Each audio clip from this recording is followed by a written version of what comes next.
दोस्तों, मैं आज आपको एक डरावनी कहानी सुनाने जा रहा हूं, तो दिल थाम के बैठ जाइए। कहानी का नाम है मौत का खेल। एक शहर के कोने में एक भूतिया घर था। उसकी दहशत की खबर से सभी शहरवासी परिचित थे। उस घर के आसपास कई एकड़ जमीनों तक कोई घर नहीं बना था। दरअसल उस घर के आसपास कोई रहना ही नहीं चाहता था। एक बार एक टेलीविजन सीरियल के डायरेक्टर उसी भूतिया घर में एक लाइव रिकॉर्डिंग सीरियल शूट करने का मन बनाता है, जिसका नाम वह मौत का खेल रखता है। इस खेल में चुने हुए प्रतिभागियों को भूतिया घर के अंदर पूरी रात गुजारनी होगी और इस दौरान हर कमरे में कैमरे लगे होंगे जो इनके डर भरे पलों को रिकॉर्ड करेंगे, और अंत में जो प्रतिभागी बिना डरे पूरी रात गुजार लेगा उसे 1 करोड़ की इनामी राशि दी जाएगी। सीरियल डायरेक्टर मौत का खेल की घोषणा सारे शहर में कर देते हैं, लेकिन उन्हें प्रशासन का एक नोटिस आता है कि आपको उस घर में शूटिंग करने की इजाजत नहीं मिल सकती। वह घर खतरे के दायरे में आता है। सीरियल डायरेक्टर बहुत नामी हस्ती था, इसलिए वह निजी तौर पर प्रतिभागियों की जिंदगी की सुरक्षा की गारंटी ले लेता है, और कुछ शर्तों को लागू करने के बाद प्रशासन से उस भूतिया घर में सीरियल रिकॉर्ड करने की मंजूरी मिल जाती है, जिसके लिए उसे 2 गुने पैसे खर्च करने पड़ते हैं। प्रशासन की परमिशन मिलते ही पूरे शहर में मौत का खेल के पोस्टर चिपक जाते हैं। मौत का खेल शहर में होने वाला था, लेकिन लोगों में उत्साह से ज्यादा दहशत भरी हुई थी। पूरे शहर को यकीन था कि इस प्रोग्राम में हिस्सा लेने वाले लोग जिंदा नहीं बचेंगे, लेकिन ये दुनिया तरह तरह की इंसानों से भरी है। उस प्रोग्राम में इनाम की लालच में कुछ लोग हिस्सा लेने पहुंचते हैं। सभी प्रतिभागियों को उनके नंबर दिए जाते हैं और साथ ही उनके हाथ में एक इलेक्ट्रिक ब्रेसलेट बांधा जाता है। यदि उन्हें डर लगे तो वह उसमें लगी बटनों को दबाकर इस प्रोग्राम से बाहर आ सकते हैं। प्रतिभागियों में 12 लड़के और 3 लड़कियां होती हैं। दिन के समय ही बिल्डिंग के कमरों में कैमरे लगा दिए गए थे, क्योंकि रात को भूतिया आत्माएं उस बिल्डिंग के कमरों में दहशत का तांडव मचाती है, और रात के समय अंदर जाने की हिम्मत बहुत कम लोग ही जुटा पाए थे। एक एक करके सभी प्रतिभागी अंदर चले जाते हैं। सभी अपने नंबर के हिसाब से अपने कमरे को चुनते हैं।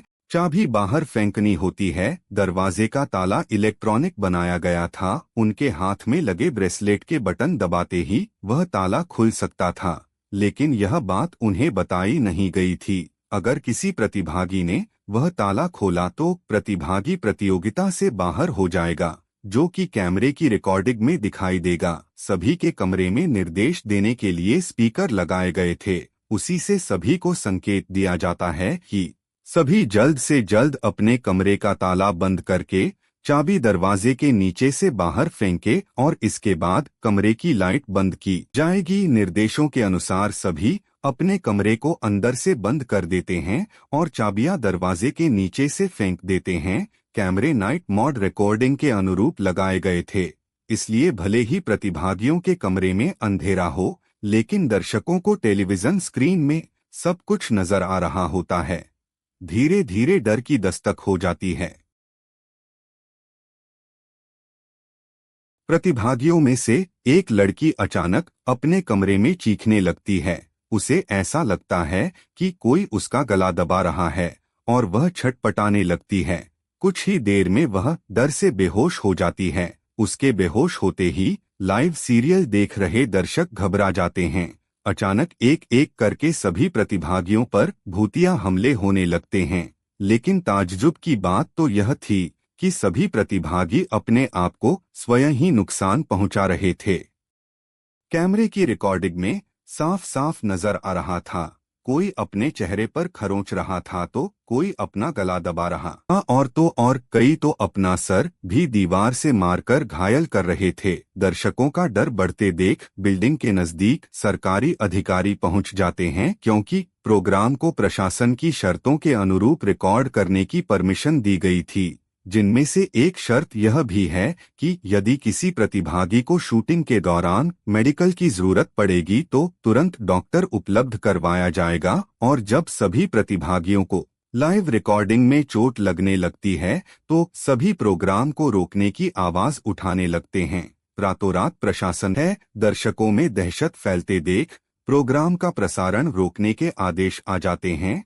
तुरंत प्रोग्राम का टेलीकास्ट रुक जाता है और अब जद्दोजहद होने लगती है। सभी प्रतिभागियों को बचाने की फायर ब्रिगेड की गाड़ी बिल्डिंग के बाहर पहुंचती है, लेकिन रात के समय उस भूतिया बिल्डिंग के अंदर जाने की हिम्मत फायर फाइटर्स की भी नहीं होती। सभी बाहर से खड़े होकर प्रतिभागियों की मौत का तमाशा देख रहे थे, क्योंकि सभी उस बिल्डिंग के खूनी इतिहास से अच्छी तरह वाकिफ थे। कमरे में लगे हुए स्पीकर की मदद से सीरियल का डायरेक्टर प्रतिभागियों को ब्रेसलेट का बटन दबाकर बाहर आने का निर्देश देता है, लेकिन किसी प्रतिभागी को स्पीकर से कोई आवाज सुनाई नहीं देती और न ही प्रतिभागी इतने कंट्रोल में थे कि वह ब्रेसलेट की बटन दबा सकें। देखते ही देखते सभी प्रतिभागी लाइव रिकॉर्डिंग में ही आत्महत्या कर लेते हैं, लेकिन सब जानते थे कि यह भूतों के द्वारा किया गया नरसंहार है। सुबह होते ही सबकी लाशें निकाली जाती है और सीरियल डायरेक्टर को भारी मुआवजे के साथ कई साल की जेल की सजा सुनाई जाती है